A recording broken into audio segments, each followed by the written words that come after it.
Hi and welcome to 2019. Happy New Year, everyone. I know that at this time of year, some people even wish people a happy and prosperous New Year.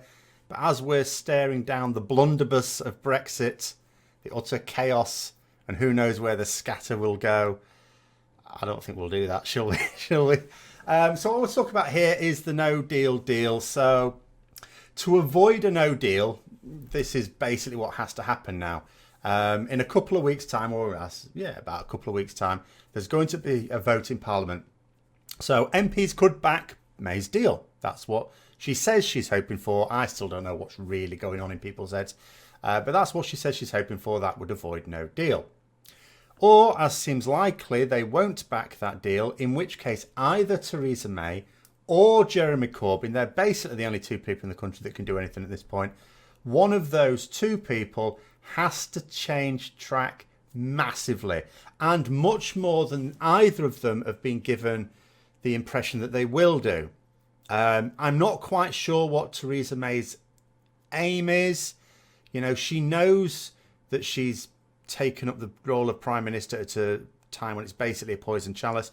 If she had any delusions that she might be able to make the whole thing work and end up becoming a long-term leader of her party, well, you know, that's been dispelled now. She's basically, in order to keep her position just before Christmas, had to say, look, I'm going to be leaving as soon as Brexit's sorted out, pretty much, or certainly before the next election. Jeremy Corbyn, we all know, although his party and indeed now we know that the support base is very much in favour of not leaving the EU, he secretly is, you know, well, not so secretly as I know about it, for goodness sake, everyone else knows about it. So I think he wants it to go ahead. He just doesn't want any of the blame for it. So he's not likely to change track, but who knows? Who knows what's going to happen after the vote? But if neither of those two people shift at all, then we are headed for a no deal, because no one else can force anything. You know, no one else has the power to do anything to avoid it at this point. So what will a no deal look like? So I talked about the consequences for no deal in a video some time ago. And all of those are pretty awful. And of course, both the UK and the EU would want to avoid those at all costs. So just before Christmas, the EU were talking a little bit about the sort of things they'd be prepared to do. Now, remember, all of this would be on the nod. There'd be no official mechanism for it, because in the event of a no deal, we just leave the EU. Effectively, all ties are in theory severed. But of course, we can always have ad hoc arrangements. And what the EU has said is, you know, they'd quite like to keep the borders as open as possible in the short term. Now, remember, the reason for having checks between EU nations and non-EU nations, generally speaking, is to maintain standards. It's like any country in the world has standards they need to maintain in terms of the goods coming into their country. In fact, just as a little aside, there was an amusing moment on Nigel Farage's talk radio show a bit ago when he was completely shut up by a vet because they were talking. Because again, people keep talking about, oh yes, but then we'll have all these other markets around the world, which is an absolute nonsense. Of course, it doesn't even make sense theoretically. But this vet was giving us one example. Okay, so let's say we want to trade meat with another country, let's say India, something like that. She said, yeah, we can do that. He says, oh, right, really? Because they have standards too. They will need the meat certifying before it can enter that country to certify that it meets those standards. Yeah, he thought. He said, yeah, there's no problem with that. Yeah, we need vets to do that. Yeah, of course, yeah. We haven't got the vets to do that in this country. We haven't got the vets to do that. If we need to meet standards for other markets, we don't have the staff to do it. So we can't, you know, even with something as simple as meat, you know, our farm, you know, if we can't trade with the countries we're currently trading with and we've already got those standards set up, we can't prove to other countries we don't have the capacity that we meet those different standards. So we can't trade that stuff. So that industry goes to hell. So we're forced to keep the same markets in a way. And also, as I say, just the nonsense of trading across the world. The transport alone, not only does it raise costs, but with food it spoils and all the rest of it's less fresh. No. And also those places already get their produce from places already at the moment. You know, they're not hanging on waiting for us to do it. But anyway, little aside. So in the way in which you'd think, so in theory, the borders should all close at this point because there's no, you know, free movement agreements or anything like that. But the reasoning is, at the moment, everything we're producing meets EU standards because we are in the EU. We are a part of the EU. It's not just suddenly going to get thrown out the window the day of exit.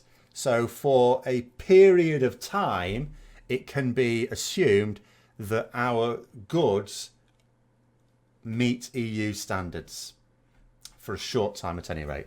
So there's a little bit of that. The other thing that the EU have said is they're quite happy for UK citizens to carry on living and working in EU countries as long as it's reciprocated. Now that sounds marvellous in some ways, but then the problem is if you think about it from the point of view of the person who's living and or working in the EU, or an EU member of a EU state living and working in the UK, there's no security at all. You know, it's all right saying, yeah, you're all fine, and both sides want this, and so it will be reciprocated. You've got the sword of Damocles over your head at any time. Overnight, you could suddenly lose your right to not only reside within the UK, but to work within the UK. You could lose your job overnight through no fault of your own, just because a government shifts its position and all of a sudden you're in that situation where you're no longer earning, and in any case, you've no longer any right to stay in your own home. Now, whether you think that's likely or unlikely, it doesn't matter. From that person's point of view, would you want to have that level of insecurity in your life and in your family's life? Probably not.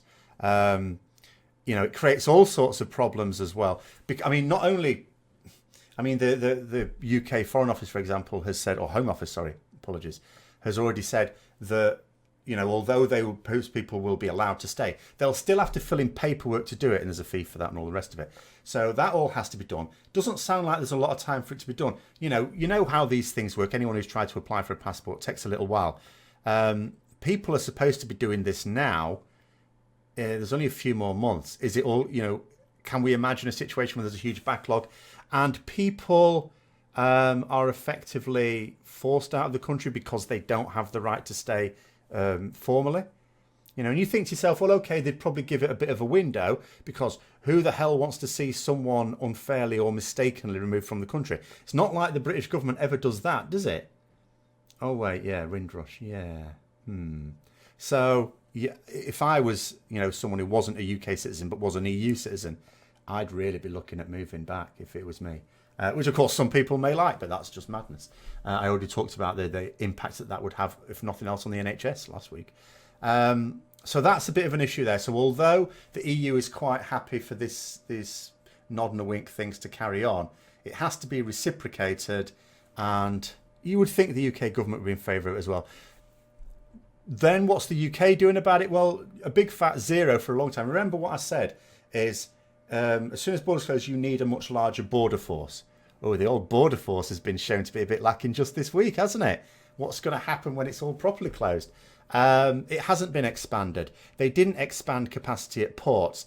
That's a very serious issue and something now the government has done something about it. They've tried to lay on a load of ferries to ease trade issues at major ports such as Dover.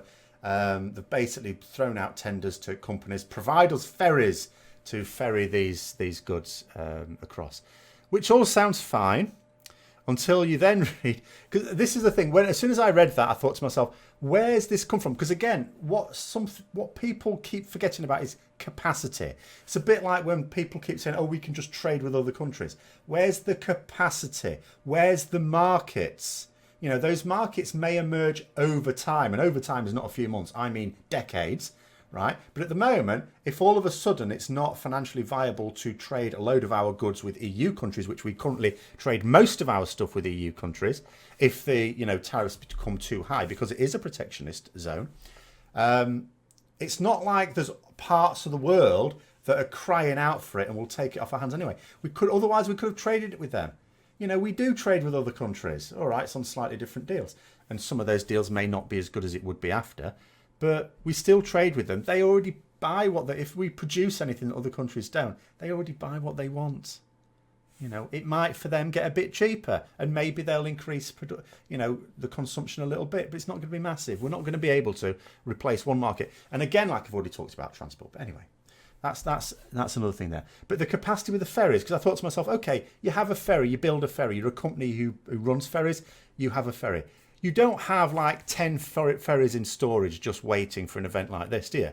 You have as many ferries as you need. So presumably you're using them. So where are these ferries coming from that are currently not doing anything? You can imagine maybe what it will do will mean it's more difficult for people who just want to use a ferry to get from, say, here to Holland or something like that. Maybe there'll be a reduction in those. Maybe they'll take it from somewhere else. But yeah, I was thinking, so where's all the capacity for this? So there's one of the companies that's won one of these contracts, and remember I was talking about this a little bit before. My major issue with private companies running government contracts, as opposed to just having public industries, this is a little bit different. This is one way you could maybe argue you have to do it, is you end up with a situation where not only is it smaller and therefore not as efficiently run. People keep talking about the idea of, private companies more efficiently run. No, they're not. Because you're breaking up a large public body into little smaller ones. How's that more efficient? But also you end up with a lot of companies grabbing these government contracts that have no expertise in that area, and this is what's happened. So one of the companies that's been granted this 14 million quid's worth of work, now the government's been quick to say they're not going to get any money until they're delivering, has no experience of this at all. It's not a ferry company. It's never been a ferry company. It has nothing to do with this at all. It's just won a contract. It's just thought, you know what, we'll buy some ferries and we'll only have to run them there and back. Now, I'm not going to say this is doomed to failure. And I don't want it to be, because it's still important, this. I hope it all works out. And I also understand that although the government they kept saying for the last 2 years they were also preparing for no deal. They weren't. They clearly weren't. In fact, they only put out these contracts for the ferries a few weeks ago, which meant that there was the normal process that is gone through in order to work out if a company is suitable for a contract has been abandoned. There isn't time for it. And I'm always a bit scathing of the process that's gone through anyway, because it doesn't seem to be based on the idea that this company can demonstrate that it's good, that it can do the work, which is why so many of these private companies fail. Because they're going into an area that they have no expertise in. It's not an industry they understand. It's a bit like watching, Gordon Ramsay's Kitchen Nightmares, when he's talking to a chef who's never worked in a restaurant before. They've just opened up their own restaurant. They've never worked in a restaurant themselves. It's like, well, of course you're going to fail. You don't know how a restaurant works. It's the same thing here. If you're a company and you're going to get into the ferry business straight away with government money, public money, and you've never run ferries before, things are going to go wrong. Things are going to go wrong. But I really hope, as much as possible that doesn't happen. And it also has to be said, it's not like they've given all the work to this company that's never run ferries. As far as I can tell, it's a little over 10% of the overall amount of money that's been budgeted for it. We'll just have to see how that works out as well.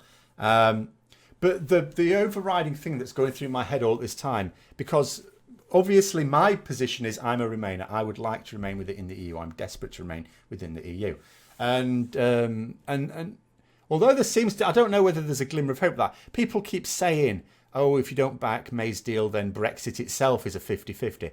I don't know that I believe that. I think that's just ministers saying it to try and con other MPs into voting for May's deal, because the mechanism by which we could ever stop Brexit has to have a referendum.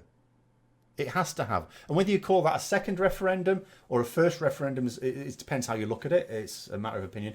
You could say, if another referendum goes out saying, look, we're crashing out with no deal here. Do you still want that, or do you want to stay in the EU? Yep, you would argue that's a second referendum. However, some people have argued that actually, if you just put a referendum on our final agreement, then it's a first referendum, because we've never voted on that.